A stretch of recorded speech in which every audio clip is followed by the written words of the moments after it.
Isaiah chapter 40, New King James Version. Comfort, yes, comfort my people, says your God. Speak comfort to Jerusalem and cry out to her that her warfare is ended, that her iniquity is pardoned. For she has received from the Lord's hand double for all her sins.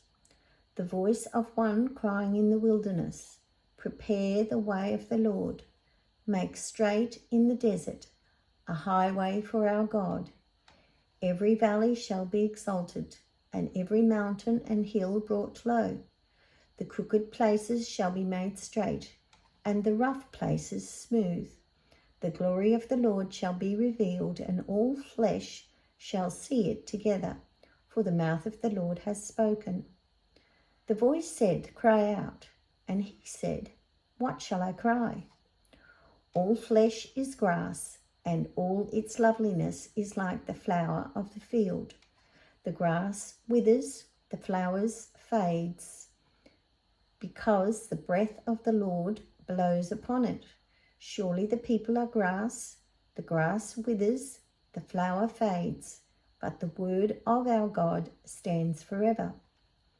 O Zion, you who bring good tidings, get up into the high mountain, O Jerusalem, you who bring good tidings. Lift up your voice with strength. Lift it up, be not afraid. Say to the cities of Judah, behold your God. Behold, the Lord God shall come with a strong hand, and his arm shall rule for him. Behold, his reward is with him, and his work before him. He will feed his flock like a shepherd. He will gather the lambs with his arms and carry them in his bosom, and gently lead those who are with young.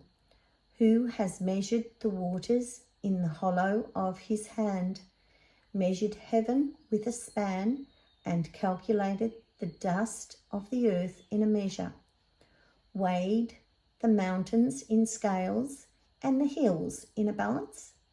Who has directed the Spirit of the Lord, or as his counselor has taught him?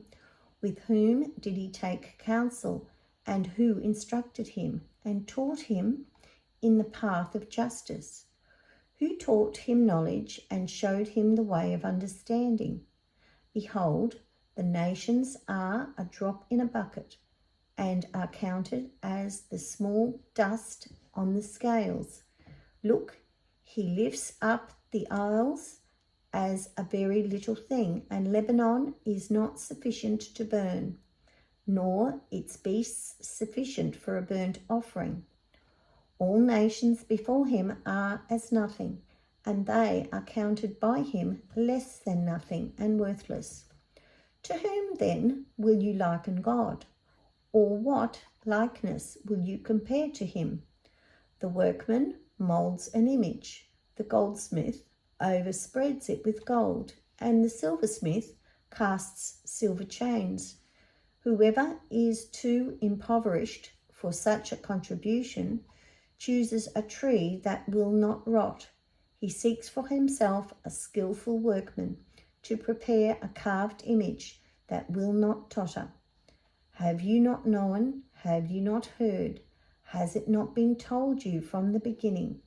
Have you not understood from the foundations of the earth? It is he who sits above the circle of the earth, and its inhabitants are like grasshoppers, who stretches out the heavens like a curtain and spreads them out like a tent to dwell in. He brings the princes to nothing. He makes the judges of the earth useless. Scarcely shall they be planted, scarcely shall they be sown, scarcely shall their stock take root in the earth. When he will also blow on them, and they will wither, and the whirlwind will take them away like stubble. To whom then will you liken me, or to whom shall I be equal, says the Holy One. Lift up your eyes on high and see who has created these things, who brings out their host by number. He calls them all by name, by the greatness of his might and the strength of his power. Not one is missing. Why do you say, O Jacob, and speak, O Israel? My way is hidden from the Lord, and my just claim is passed over by my God. Have you not known? Have you not heard? The everlasting God, the Lord, the Creator of the ends of the earth, neither faints nor is weary. His understanding is unsearchable. He gives power to the weak, and to those who have no might he increases strength. Even the youths shall faint and be weary, and the young men shall utterly fall. But those who wait on the Lord shall renew their strength. They will mount up with wings like eagles. They shall run and not be weary. They shall walk and not faint.